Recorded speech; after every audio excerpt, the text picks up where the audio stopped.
Guys welcome back to another video. तो इस वाली में क्या था कि इन्फोर्सेबिलिटी बाय लॉ जो कॉन्ट्रैक्ट होता है, कॉन्ट्रैक्ट से एग्रीमेंट तक सिर्फ नहीं, एग्रीमेंट से कॉन्ट्रैक्ट तक सिर्फ एक ही लेटर का डिफरेंस है, वो है मतलब इन्फोर्सिबिलिटी बाय लॉ।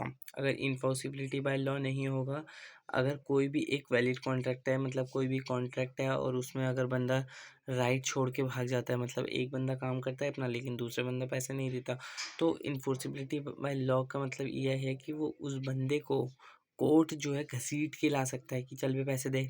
तो इसीलिए इन्फोर्सिबिलिटी बाय लॉ मतलब है कि एक एग्रीमेंट तभी कॉन्ट्रैक्ट बन सकता है जब क्या हो, उसमें लीगल ऑब्लिगेशन हो, और इसका मतलब जो है वो इन्फोर्सिबल बाय लॉ हो जाएगा। It's duly means enforceable by law. ठीक है। और यही है सोशल एग्रीमेंट।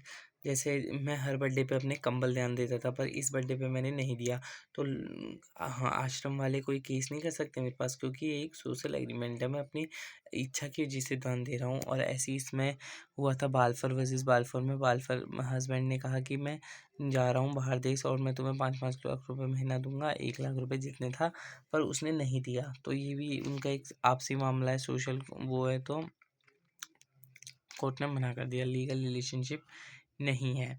ठीक है। और ऐसी लीगल रिलेशनशिप लेखपाल वाले में भी नहीं है, क्योंकि उसका लड़का जो सीए बना हुआ था, पर पता नहीं कैसा सीए बना जब उसको लॉ के बारे में ही नहीं पता। तो कॉन्ट्रैक्ट क्या होता है? कॉन्ट्रैक्ट मीन्स एक कॉन्ट्रैक्ट जो इन्फोर्सिबल बाय लॉ हो। ठीक है।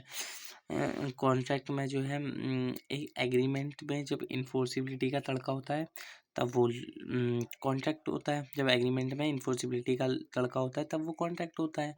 ठीक है। वही है। ठीक है। वही। और जब कोई उसमें जब कोई सेट ऑफ प्रॉमिस में अगर कंसाइडेशन का तड़का होता है तो एग्रीमेंट बनता है। कॉन्ट्रैक्ट यही है कि सारे एग्रीमेंट जो है कॉन्ट्रैक्ट नहीं होते, पर सारे कॉन्ट्रैक्ट जो है वो एग्रीमेंट होते हैं। कॉन्ट्रैक्ट और एग्रीमेंट में सिर्फ एक ही चीज़ का डिफरेंस है, ई इन्फोर्सिबिलिटी बाय लॉ।